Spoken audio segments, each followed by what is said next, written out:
Amen. Pouvons-nous applaudir pour la parole de Dieu?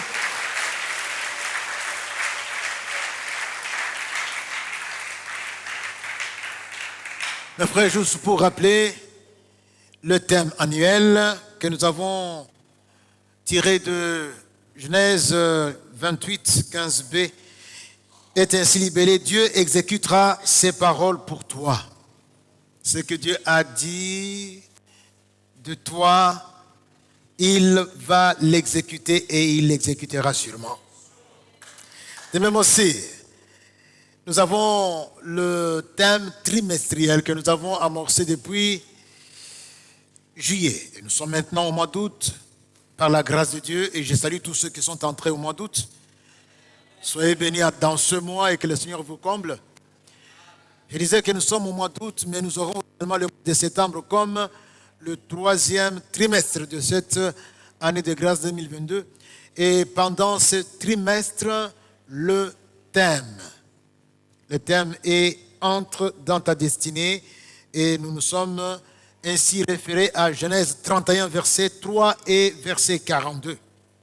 Ce matin, toujours dans cette perspective-là, nous avons un sujet qu'on va partager, bien-aimés, et le voici tel que nous l'avons intitulé « 4 faits relatifs à ta destinée ». On va parler des 4 faits relatifs qui sont attachés à ta destinée, et cela par le moyen d'un texte des Écritures.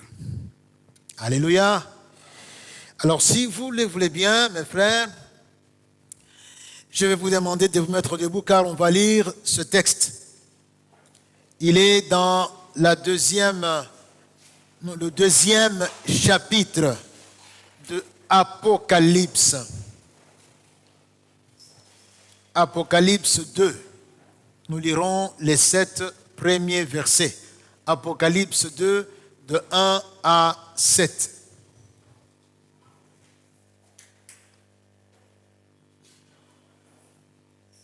Apocalypse 2, de 1 à 7.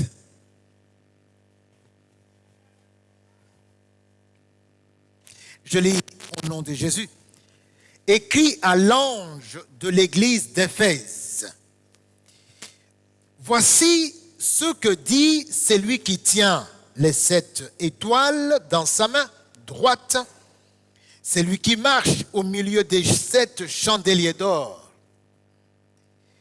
Je connais tes œuvres, ton travail et ta persévérance.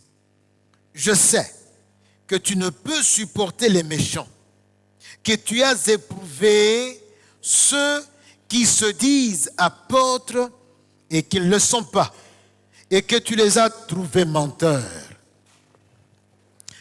Que tu as de la persévérance, que tu as souffert à cause de mon nom, et que tu ne te point lassé. Mais ce que j'ai contre toi, c'est que tu as abandonné ton premier amour. Souviens-toi donc d'où tu es tombé. Repens-toi et pratique tes premières œuvres. Sinon, je viendrai à toi et j'ôterai ton chandelier de sa place, à moins que tu ne te repentes. Tu as pourtant ceci, c'est que tu hais les œuvres des Nicolaïtes, œuvres que je hais aussi. Que celui qui a des oreilles pour entendre, entende. Que celui qui a des oreilles entende ce que l'Esprit dit aux églises. À celui qui vaincra, je donnerai à manger de l'arbre de vie qui est dans le paradis de Dieu. Amen.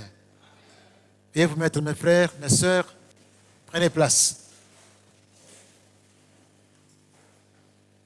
7 lettres ont été envoyées au berger de cette église.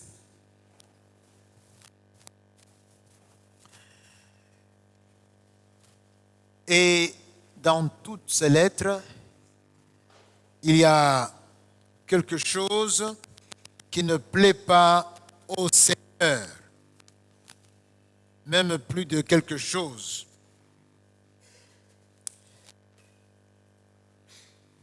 Toutes sauf deux. Il y a l'église de Smyrne et l'église de Philadelphie, auxquelles des reproches n'ont pas été faits. Tandis que les 5 autres ont dit certaines bonnes choses et celui qui marche parmi les chandeliers et qui tient en ses mains les 7 esprits, c'est lui qui est le patron de cette étoile et qui les tient dans sa main. Oui, il trouve des reproches. Et de ce nombre, il y a cette église d'Éphèse.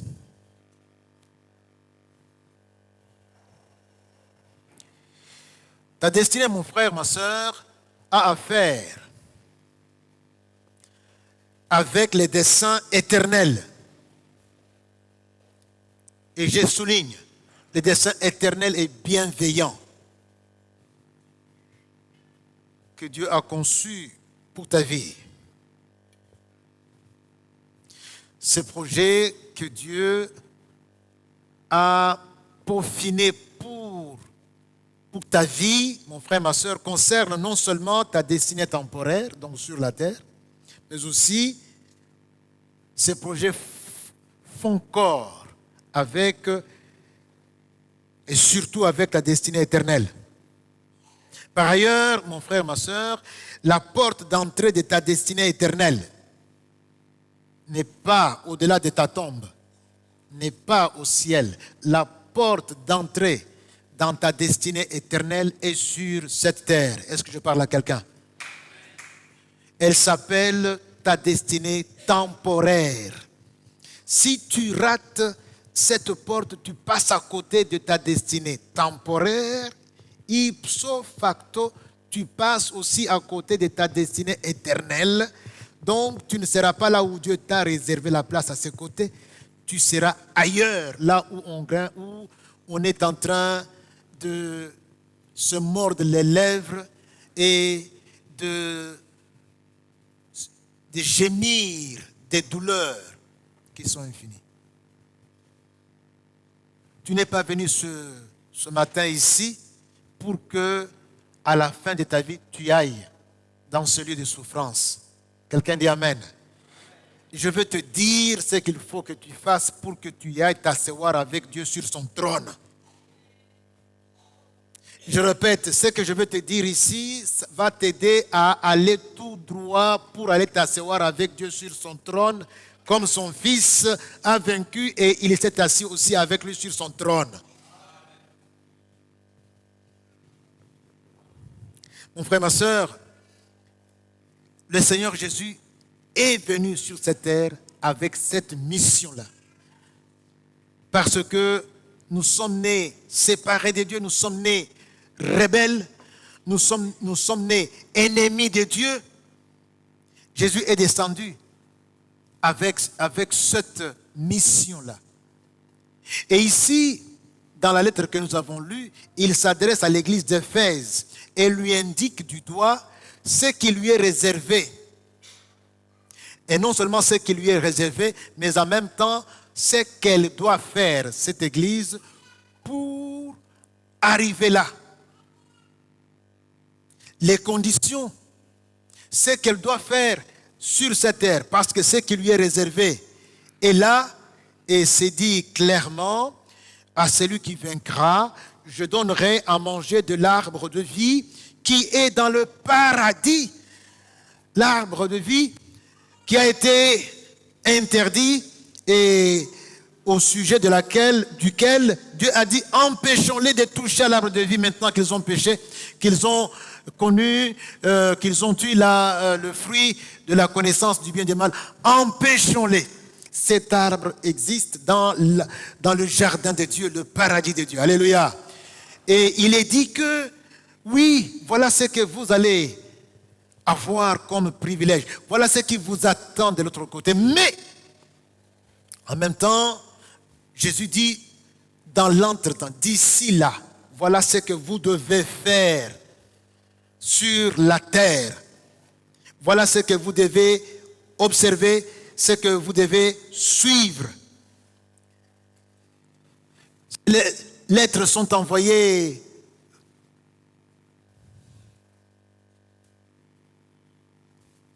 aux 7 églises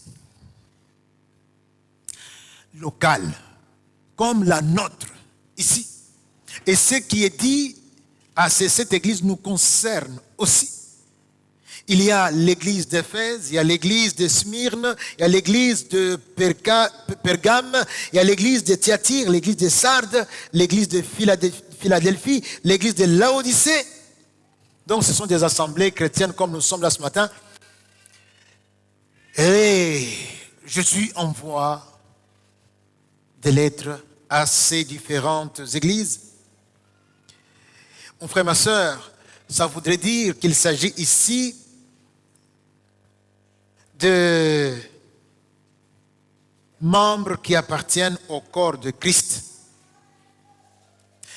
Il s'agit de ceux qui appartiennent à Christ, de ceux qui fréquentent les assemblées. Ce ne sont pas les gens qui sont dehors. Ce ne sont pas des gens qui n'ont rien à faire avec Christ. C'est à ceux-là et à ceux-là. Je voudrais ici mentionner cette vérité. Si tu veux vivre ta destinée, commence d'abord par devenir un avec Christ. Toutes nos destinées, Dieu les a, je ne dirais pas confinées, mais Dieu les a placées. Où ça? En Christ.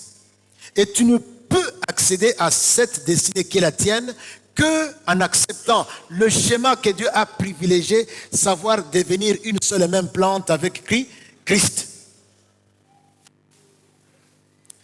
Je souligne cela, de sorte que si ce n'est pas encore le cas, chemin faisant, avant qu'on finisse la prédication, tu puisses le faire en disant à Christ, Seigneur, je voudrais être un avec toi, entre dans ma vie, moi aussi, j'aimerais expérimenter et vivre, intégrer ma destinée.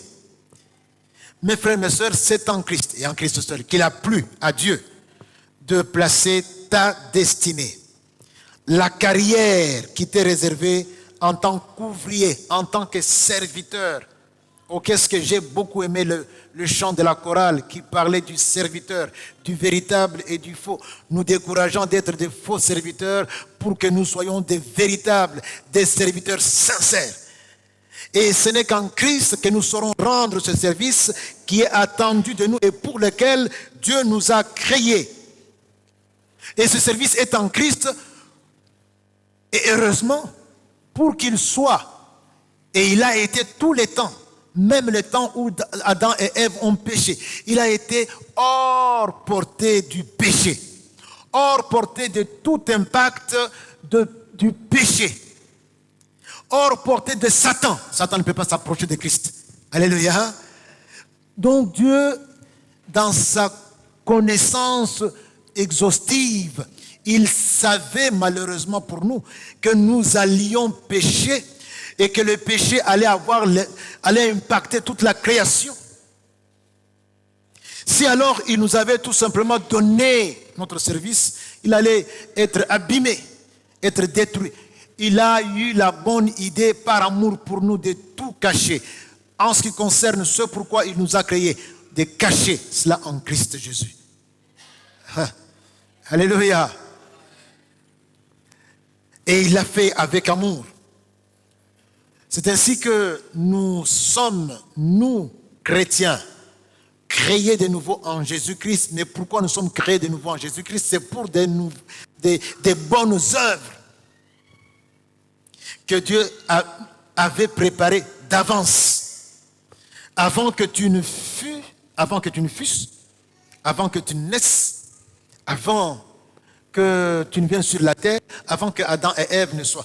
Dieu a préparé pour toi, mon frère.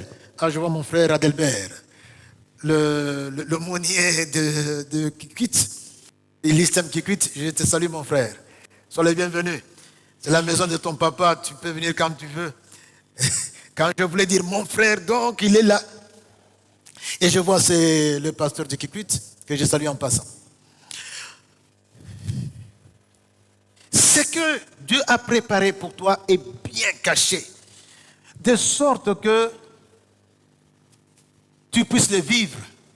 Et quand tu seras en train de faire ça, c'est ça la vie des témoins.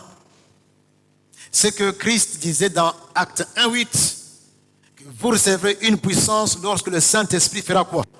Va survenir sur vous et vous serez mes témoins. C'est que Jésus disait dans Matthieu chapitre 5, verset 16, que votre lumière luise. Misala wana boza kosala ekozala yangonde kongenga. Luise devant les hommes, afin qu'ils voient vos bonnes œuvres et qu'ils fassent quoi? Qu'ils glorifient votre Père qui est au ciel. Ce sont ces œuvres-là, en les accomplissant, que Dieu va être glorifié. C'est le seul moyen, l'unique seul moyen. Autrement, Dieu ne peut pas être glorifié. Il n'y a pas moyen qu'il reçoive la gloire. Il faut que tu sois en train de faire ce qu'il a préparé. C'est comme un chef d'orchestre qui a ainsi arrangé les instruments. Et lorsque l'orchestre chante, il y a la symphonie. Alléluia. C'est ce qu'il entend. Il entend qu'il y ait cette symphonie-là. Parce qu'il y a tel instrument, tel autre, et lui a arrangé tout, de sorte qu'il prenne plaisir à ça. Et ce que tu dois faire, et ce que je dois faire, quand nous l'accomplissons chacun en Jésus, Dieu tire gloire. Tire gloire. Et là, c'est le privilège de seul Fils. Nous avons le traitement de faveur. Ceux qui ont accès à ce privilège-là, ce sont les fils. C'est à eux que cela est réservé. Même si le fils est prodigue, il reste fils. Nous avons, pour nous qui sommes parents, parfois des moments où les enfants, nous déçoivent. Mais ils restent nos enfants. Et c'est ce que nous voyons ici. Ce privilège de servir le roi des rois est réservé aux seuls enfants de Dieu. Quelqu'un peut dire après moi, la famille. Encore une fois, la famille. Ou disons, famille. C'est une affaire de famille. Ce n'est pas une affaire de, oh, tu as le diplôme, tu as ceci, tu as les connaissances. Ça concerne la femme. Il faut être dans la famille. Sinon, tu es en train tout simplement de te débrouiller, mais en dehors. C'est comme si tu voyais dans la vitrine, à travers la vitrine, tu vois des mets succulents qu'on a placés pour que les clients voient. Tu aimerais bien manger ça, mais il y a la vitrine. Mais celui qui est à l'intérieur peut accéder à cela, couper un morceau et manger, parce qu'il est dedans. C'est une affaire du dedans. Alléluia. Alléluia. Mes frères, mes sœurs, si nous pouvons passer à la deuxième vérité au deuxième fait concernant la destinée. Le premier fait, en tout cas, tu dois être de la famille. Quelqu'un dit famille. Tu ne peux pas prétendre que je veux vivre ma destinée, je veux vivre ce qui est ma destinée, et tu penses même que c'est quelque chose que tes parents ont dit, toi il faut que aux la monganga, toi il faut aux la boyer, et tu penses que c'est ça ta destinée. Non, la destinée c'est ce que Dieu t'a préparé. Et tu ne peux y accéder que quand tu deviens son fils, c'est-à-dire son serviteur, sa servante. Quelqu'un dit famille. Deuxièmement, il y a l'autre fait relatif à la destinée. Comme nous avons vu, le premier fait, c'était être de la famille, puisque quand Christ parle, il parle à l'Église. Il ne parle pas à tout le monde. dans l'église. C'est là-dedans qu'il y a ceux à qui il parle pour qu'ils s'amendent. Et d'abord, famille. Deuxièmement, le deuxième fait, c'est qu'il faut une évaluation honnête et sincère. Une évaluation honnête et sincère. Une fois que tu es devenu enfant de Dieu, ça sera un bel exercice régulier auquel tu te livreras de t'évaluer régulièrement, de te remettre en question, de te remettre en cause régulièrement. Un enfant de Dieu qui veut aller loin devra toujours et régulièrement se livrer à cet exercice dont j'ai parlé ici, sans complaisance, devant la parole de Dieu. Tu t'exposes ainsi et la parole t'éclaire pour voir ce qu'il y a comme tâche. La parole t'éclaire, t'éclaire, t'éclaire. Et te montre ce que tu dois faire, ce que tu dois cesser de faire. Tu vas donc ainsi t'évaluer régulièrement sans ménagement pour faire le point avec l'aide du Saint-Esprit sur ta vie, sur ta marche. Depuis que tu es devenu chrétien jusqu'à aujourd'hui, tu as fait quelle distance? Est-ce que tu peux dire ce que tu es devenu? Est-ce que tu peux dire comment tu es entré dans l'année 2022? Et ce que tu as expérimenté, ce que tu as réalisé comme progrès jusqu'au mois d'août. C'est grâce à l'évaluation qui doit être pratiquement non seulement quotidienne, mais même plusieurs fois par jour. Celui qui ne fait pas, ça voudrait dire que non, il n'est pas dans cette dynamique-là et par conséquent, il est en dehors des préoccupations dans lesquelles Dieu l'attendait et voulait le voir être. Alléluia. Oui, frère Pépé, tu fais bien, moi je transpire ici. C'est bien. Donc on peut allumer, ce n'est pas pour rien qu'on a la clim. Très bien. Qui allume? C'est Blaka. Allumez mon frère, moi je transpire ici. Nous ne parlions pas de clim, nous parlions de la destinée. Alléluia. Donc qu'il y ait clim ou pas, nous dans la destinée on va entrer. Mes frères, cela nous aidera à nous situer par rapport à la volonté de Dieu. Qu'est-ce que Dieu veut? Il faut que vous sachiez quelle est la volonté de Dieu.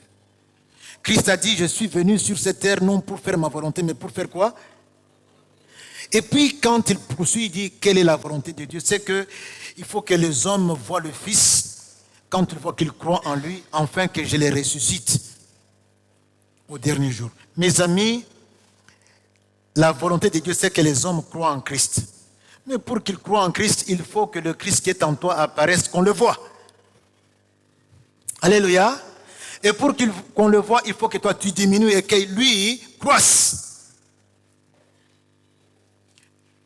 C'est quand tu seras en train de faire ce que le Saint-Esprit te dit de faire, que Christ croit en toi et il va être vu et les gens vont croire en lui.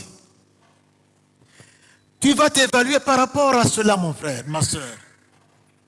Il y en a qui pensent que Makambouya évangélisation est allée bangoter. Non, c'est ça la volonté. C'est pour cela que Christ est allé à la croix. Que les âmes soient sauvées. Dis au voisin, c'est pour cela que nous sommes en vie. Dis-le lui. Maman, c'est pour cela que moi j'ai le souffle de vie. Moi là. Mon ami, c'est pour cela que aujourd'hui, quand j'ai le souffle de vie, c'est pour cela. C'est pour cela, même si, puisque je suis enfant de Dieu, Dieu attend toujours et patiente. Il attend que je vive et que je ne vive que... Tout mon programme, toute ma vie doit être faite autour de l'évangélisation. Et non trouver les prétextes pour m'en passer et puis aller faire autre chose. Je voudrais vous dire que la volonté de Dieu, comme Christ l'a exprimé, c'est que les âmes soient... Et cela me permettra, tout ce que je fais, tout ce que je suis, doit en tout cas faire focus sur l'évangélisation. Si ça m'écarte, j'écarte la chose. L'évangélisation doit être privilégiée. Évangéliser, c'est être témoin par le mode de vie, par le partage même de la bonne nouvelle. Assemblée, est-ce qu'on dit Amen? Amen. Je m'évalue à la volonté de Dieu. Mais alors, mes frères, vous savez bien que nous ne sommes pas sauvés par les œuvres. Mais nous sommes sauvés grâce de la foi pour accomplir des œuvres. Lesquelles? Des bonnes œuvres pour lesquelles Dieu nous a créés et qu'il a gardé pour nous en Jésus-Christ, des bonnes œuvres. Et tout ça doit se collecter en ayant le focus sur le salut des âmes. Tout ça. Que tu sois médecin, que tu sois dans l'avocature, dans la magistrature, dans les champs, en tant que agronome. Alors, tout ce que tu as doit donc aller vers l'évangélisation. Que tu sois dans le chantre, que tu sois dans le social, que tu sois dans l'intercession, que tu sois dans l'accueil. Il faut que tu te retrouves, en tout cas, entraîné dans l'évangélisation. C'est pourquoi on ne peut pas comprendre que le jour où nous avons un culte d'évangélisation comme le mardi passé, il y a moins de 15 personnes. Donc pour tous les cultes, nous devons donc renverser les vapeurs. On doit revoir les choses autrement. On doit revoir la priorisation. On dit Amen mes frères. On dit Amen mes sœurs. On va changer la priorisation. Nous sommes créés pour les bonnes œuvres que Dieu a préparées d'avance. Et je parlais de ce bel exercice de faire l'état des lieux. Ce bel exercice que c'est lui qui tient dans sa main les 7 étoiles. C'est lui de la bouche de qui sort un épée bien aiguisée et qui marche au milieu de 7 chandeliers. Oui, il fait faire cet exercice à cette église locale d'Éphèse. Et nous le voyons dans versets 2 à 4. Il dit, je connais tes œuvres, moi je connais. Donc, il l'aide à faire le point. Je connais tes œuvres, ton travail, ta persévérance. Je sais que tu ne peux supporter les méchants, que tu as éprouvé ceux qui se disent apôtres et qui ne le sont pas. Et que tu les as trouvés menteurs, que tu as de la persévérance, que tu as souffert à cause de mon nom et que tu ne t'es point lassé. Mais, à côté de ces bonnes choses, mais, alléluia, assemblée, on peut dire mais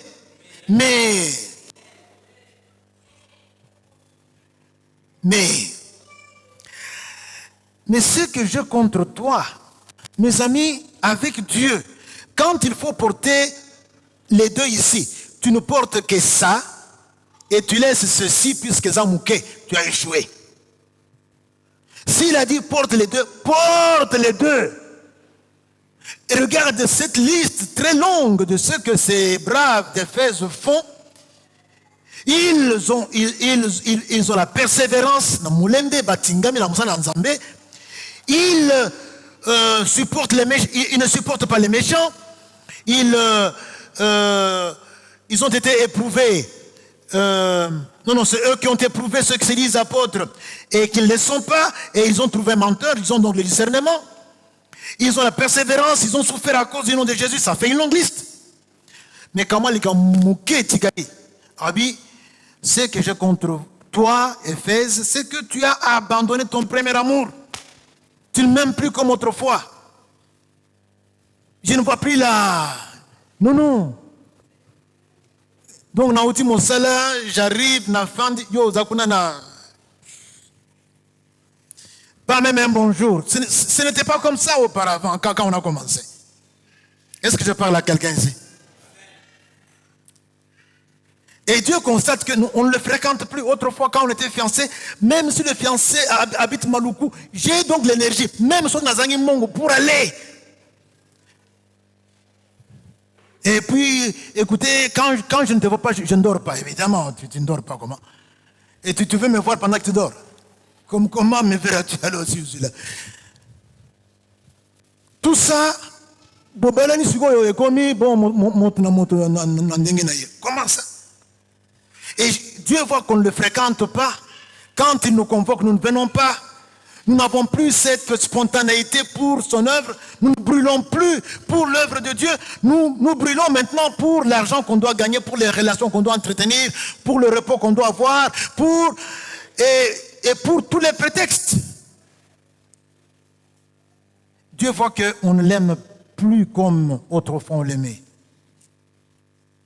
Mais je suis malheureux. Il y a mes soeurs qui sont dehors. Ah, il y a l'écran. Hein? Il y a l'écran, n'est-ce pas? Il y a un écran. Non? Mais vous voyez, hein? Nini? Ah, comment?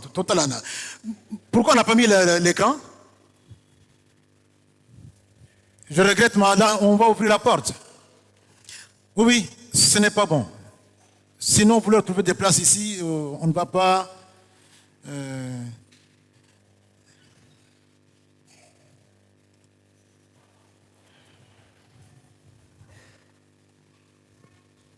Le premier amour, il n'y en a plus. Il n'y en a plus. Dans la parabole du fils prodigue, dans Luc 15, ce dernier, après avoir dilapidé tout son avoir dans les bêtises, s'est retrouvé dans le même exercice aussi. Il est dit ici, quand il était dans l'impasse très éprouvante, il s'est remis en cause. Mes frères, Jésus dit à Éphèse, tu as abandonné ton premier amour. Il a fait donc l'état des lieux. Voici ce qui est positif, mais voici ce qui te manque. Mon frère, ma soeur, vois aussi, en ce qui te concerne, quant au premier amour que tu avais, l'énergie que tu avais. Nous, quand nous avons cru, nous ne savions même pas qu'il y avait des distances. Nous partions des distances qu'on faisait à pied quand il fallait aller évangéliser. Et quand on a évangélisé, l'argent, c'est d'avoir gagné les âmes. On ne demandait même pas le transport. Ce zèle-là est parti où? Autrefois. Il est dit du fils prodigue, étant rentré en lui-même, il a fait l'introspection. Il s'est auto-examiné en faisant l'introspection. Donc, en continuant, il est rentré en lui-même. Il faut que devant Dieu, nous rentrions en nous-mêmes.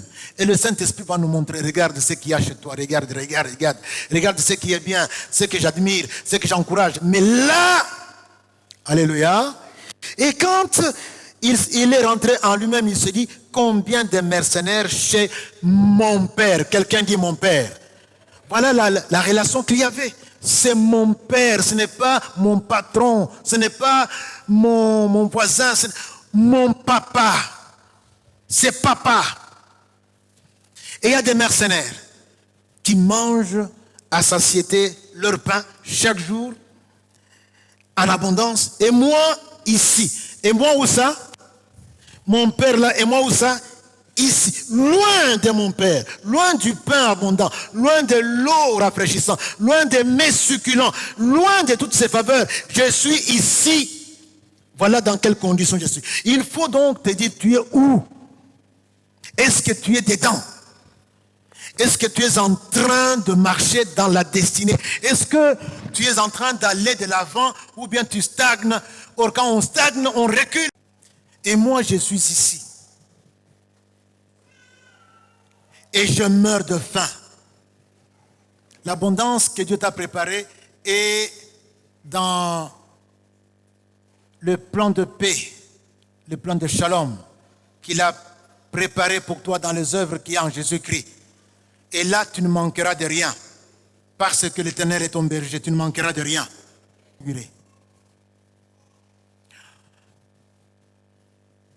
Si tu fais une évaluation sincère, elle va t'aider à réaliser combien tu t'es éloigné de Dieu.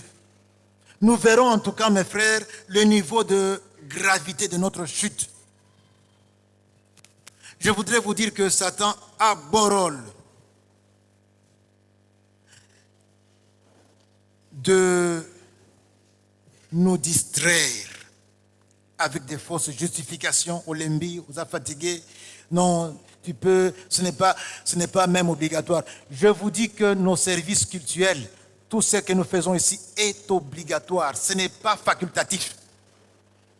Dites Amen. Ce n'est pas facultatif. C'est puisque c'est obligatoire. Et Bossali Malam. Je ne me vois pas, moi, un jour où du rendez-vous avec le Seigneur, je reste en train de regarder la télévision. Certains font cela. Or, vous verrez d'autres qui sont revenus de la fête, même à 5 heures du matin, ils viennent au culte à 7h30. Pourquoi? Parce que Namutu Naye Ayebi, que ce n'est pas facultatif. En ce moment-là, j'avais la responsabilité d'implanter une église dans la QBC. Et le matin, on nous a vu venir, les gens étaient étonnés. Mes frères, au Tikeli église Nanani, vous êtes au début, au Kei na lune de miel. Alléluia. On a eu notre lune de miel plus tard, mais ce dimanche-là, en tout cas, nous sommes venus. On n'avait plus aucune précaution. Encore tout amateur qu'on était. Donc, Batouba l'église, oh, pasteur à Bali. Oh. Nous sommes venus. Demandez à mon épouse, elle est quelque part. Nous sommes venus le matin. Pour le culte, c'est obligatoire. Alléluia. Même le culte dans la semaine, quand on a pris rendez-vous avec Dieu, on doit venir. Il faut qu'il y ait une raison telle que Nabeli, je suis empêché, n'a qu'un voyage. Mais quand je suis à la maison, non, c'est obligatoire. Je voulais dire enfin que vous le sachiez. Que vous restiez dans l'ignorance, ça serait ma faute. Vous devez savoir. Et je ne veux pas que vous ignoriez cela, mes frères. Je nous invite à rentrer chacun en nous-mêmes, comme les fils prodigues. Et si nous le faisons, nous allons réaliser que le premier amour n'y est plus. Il a été remplacé par des justifications, par la lourdeur, par des philosophies qu'on a encore trouvées. Les chrétiens sont des champions. Au PCA verset biblique, il y a pas verset biblique pour justifier l'issumunaï. Alingaba la base belé, il va justifier non Abraham a la base belé. Il sait aussi trouver les versets bibliques. Non, écoutez, je suis encore jeune, et bon, comme je ne peux pas me contenir, il faut quand même que j'aille quelque part. Donc, Dieu, comme me comprend, il trouve des versets bibliques pour ça. Personne n'a jamais dit que les fiancés sont mariés. Non, écoutez, comme on se mariera, donc nous pouvons accéder à tout. Il trouvera encore des versets bibliques pour ça. Les chrétiens, je vous dis, mes frères, ce n'est pas Dieu que vous trompez, vous vous trompez vous-même. Des justifications n'annulent pas ce que Dieu a dit, et nous avons tout intérêt à nous conformer à ce que Dieu nous a dit, c'est-à-dire revenir à Dieu, là d'où nous sommes partis, pour que nous soyons dans le premier amour. Quelqu'un dit Amen. Nous sommes, mes frères, réduits à parler de notre engagement pour l'œuvre de Dieu. Plusieurs fois, on en parle au passé. Quand nous étions, quand on a cru, on a fait ceci. C'est nous qui avons implanté cette église qui est là au coin de la rue. Telle personne, c'est moi qui l'ai gagnée. Oui, on parle au passé, 5 ans, 10 ans, même 12 ans. Alléluia. Aujourd'hui, qu'est-ce que Dieu voit chez toi? Tu es un enfant né dans une maison de chrétiens. Comment? Ta vie, pour toi, la vie chrétienne, c'est l'affaire des parents, c'est eux qui doivent prier pour toi. Toi, tu es toujours un enfant, toi, tu es toujours comme ça. Tu es un chrétien autrefois, tu étais avec ta famille. Chaque matin, vous aviez le culte familial. Chaque matin, le soir, mêmement, quand vous aviez des problèmes, vous vous présentez devant Dieu. Ce n'est plus le cas maintenant. Même avec ta femme, vous ne priez plus ensemble. Le premier amour est parti. Les choses se font vaille que vaille. Certains principes que vous aviez, vous marchez maintenant dessus. Vous dites que non, ça c'est comme quand j'étais avec mes amis. Ils étaient en train de dire des bêtises. Et moi, je ne supportais pas. Je leur interdis. Ils ont dit, oh, tiendayo, donc ozana kondi masika, donc oti kondi masika. Je ne peux pas supporter ça, on ne peut pas être nous entre nous là, et puis en train de dire ça. Oh, talaye, ozana kondi masika, oti kondi masika. Mes frères, donc, puisque Bondima Kala, donc maintenant on peut se permettre des bêtises, des grossièretés, entre nous chrétiens là, et puis dire n'importe quoi. Non! Moi, ensemble là-bas, amen. Troisièmement, on va aller vite, tenons compte de l'avertissement, veillons, répentons-nous. Quand Dieu parle, on doit faire attention. Dieu parle de plusieurs façons. Et nous devons être attentifs. Mon frère, ma soeur, Dieu ne fait jamais rien au hasard. Avec Dieu, il n'y a pas de hasard. Il fait toujours quelque chose. Tout ce qu'il fait, c'est avec un objectif. Même quand tu courais, je courais pour un culte qui devait se tenir à 13h, pour la bénédiction nuptiale. Je me suis dit, je vais à l'église, je donne le cadeau. Après ça, je reviens à la maison, j'ai un enseignement. Le lendemain, je ne peux pas arriver sans avoir préparé. Mais tant qu'on a commis dans Zéla, et si j'ai oublié. Alors je continue. Alors, déjà, le culte qui devait être terminé, à 17h, j'étais encore à 19h dans le bouchon. Alors, j'entre maintenant sur Kasavubu, quand on sort quand la station là de ma campagne. J'entre sur Kasavubu. Maintenant, je devrais entrer à Vélodrome pour aller sur Shaumba parce que l'église c'est l'église de Philadelphie. Quand j'arrive maintenant au niveau de Money Shop, oui, il fallait maintenant entrer par ici. Par là, on ne savait pas aller. Les véhicules, c'était donc à quel lieu? Ça partait, pas moyen même d'aller comme ça. J'étais obligé de continuer pour aller vers Bandal. Heureusement que c'est là où il y avait la fête. Je me suis dit, bon, écoutez, je donne le cadeau et puis je remonte. J'arrive là, parmi les premiers, je trouve la maman du garçon qui s'était marié. Bon, tout ça, on parle. Et pendant qu'on parlait, j'apprends que, j'ai dit qu'en tout cas, moi, je voulais juste arriver au culte, quand même, prier, mais ils m'ont conduit à la fête, où j'ai laissé les cadeaux et puis je suis remonté. Alléluia. Dieu ne fait jamais rien au hasard. Et quand j'ai parti, j'ai dit, mais mon Dieu, pourquoi moi je pars au culte? Pourquoi est-ce que les bouchons dégagent la route, s'il te plaît, Seigneur? Des prières et des prières. Dieu ne fait jamais rien au hasard. Il y a plusieurs exemples qu'on peut aussi, en tout cas ici, évoquer, mes frères, mes sœurs. Je voudrais que tu entendes comment Dieu nous tire l'oreille. Dans le psaume 46, verset 10 ou verset 11 pour certaines versions, le Seigneur dit ceci: arrêtez, au Bimina Tongo, au Potimbang, tu ne t'arrêtes même pas devant moi, tu ne te remets même pas entre mes mains, tu ne demandes même pas pourquoi moi j'ai donné ce jour. Tu cours comme ça. Arrêtez avec ce que tu as comme train de vie. Arrêtez, sachez que je suis Dieu. Arrêtez quand même. Souciez-vous, vous avez décidé de faire ceci. Vous avez décidé de faire cela. M'avez-vous consulté? Parce que si vous le faites, c'est puisque vous avez le souffle de vie. Or, le souffle de vie, là, moi, je sais pourquoi je vous l'ai donné.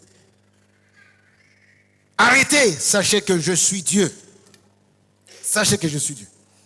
Mes frères, quand on est loin de Dieu, ce sont les ténèbres. Loin de Dieu, c'est la mort. Ce n'est point ce que Dieu cherche. Dieu ne veut pas que nous soyons dans la mort, dans les ténèbres. dans la perdition. Dieu veut que nous ayons la vie. Et ta vie, d'après Dieu, c'est ta destinée. Ta vie, c'est ta destinée. Ce n'est pas autre chose. Ta destinée, c'est se conformer à la volonté de Dieu. Donc il faut être ékengé. Il faut être vigilant. Quelqu'un dit vigilance. Quelqu'un dit vigilance. Vigilance. Le Seigneur dit, non, l'Éternel, ne désire pas que le méchant meure. Ce qu'il désire, c'est qu'il change de conduite et qu'il vive. Revenez. Revenez de votre mauvaise voie. Revenez de votre distraction. Revenez de votre négligence. Revenez, revenez. Et pourquoi mourriez-vous, maison d'Israël? Quand le fils prodigue a vu que Ngindi, il a fait le point, il réalise là où il était, il a pris une décision. Je me lèverai et j'irai vers mon père. Je me lèverai et j'irai. Je retourne à mon père. Il faut retourner à notre premier amour, mes frères, mes sœurs. C'est ce pourquoi Dieu nous a créés. Ne venez pas avec des justifications. Elles ne remplaceront pas ce que tu devrais faire là où tu te trouves, là où Dieu t'a placé.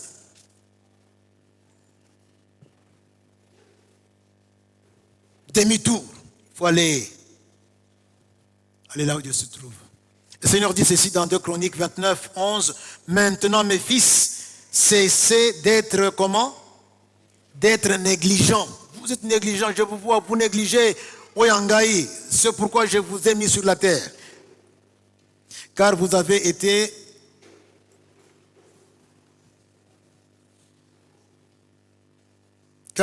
choisis. Quelqu'un m'aide là parce que car vous avez été choisis par l'Éternel pour vous tenir à son service. On nous a chanté ça. Pas un service hypocrite. Mouté ya lokuta, moyen ya lokuta, intercesseur ya lokuta, protocole ya lokuta, quoi encore ya lokuta? Ya lokuta. Mou ya lokuta. Ya lokuta. Non. Je t'ai placé là pour que tu ne fasses pas semblant, pour que tu serves effectivement. Que tu n'aies pas un pied dedans, un pied dehors, non, les deux pieds dedans. Dans le service. Que tu ne sois pas donc un genre de caméléon. Tu es donc à l'aise partout. Tu es chauve-souris. Est-ce que tu es souris ou bien tu es oiseau? Il est ici question pour être mes serviteurs et pour m'offrir des parfums. C'est pour cela que je vous ai mis sur la terre, à mon service. Revenons au Seigneur.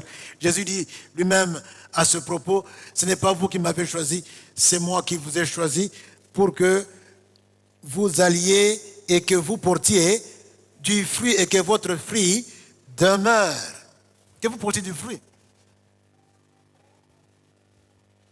Ce n'est qu'en faisant ce pourquoi vous êtes créés. Assemblée, est-ce qu'on peut répéter après moi? Je suis créé pour faire ce pourquoi Dieu m'a créé. En Jésus-Christ. Alors là, on va finir avec le dernier point. Ce n'est qu'à ce moment que nous intégrons. Quand nous revenons à Dieu là, et que nous acceptons de rester là où Dieu nous veut, c'est en ce moment-là que nous entrons, que nous intégrons la destinée, la dimension terrestre de la destinée. Car c'est dans la dimension terrestre que nous accéderons. C'est par cette dimension que nous accéderons à la dimension éternelle. Outre-tombe, lorsque nous quitterons, lorsque Christ va revenir. Mes frères, mes sœurs, ceux qui font cela, on les appelle les vainqueurs. Balongi. On parle du vainqueur quand tu as eu combat, quand tu as eu lutte, quand tu as eu en tout cas une dépense d'énergie pour vaincre quelqu'un en face. Et ce quelqu'un contre qui vous vous battez, c'est votre moi.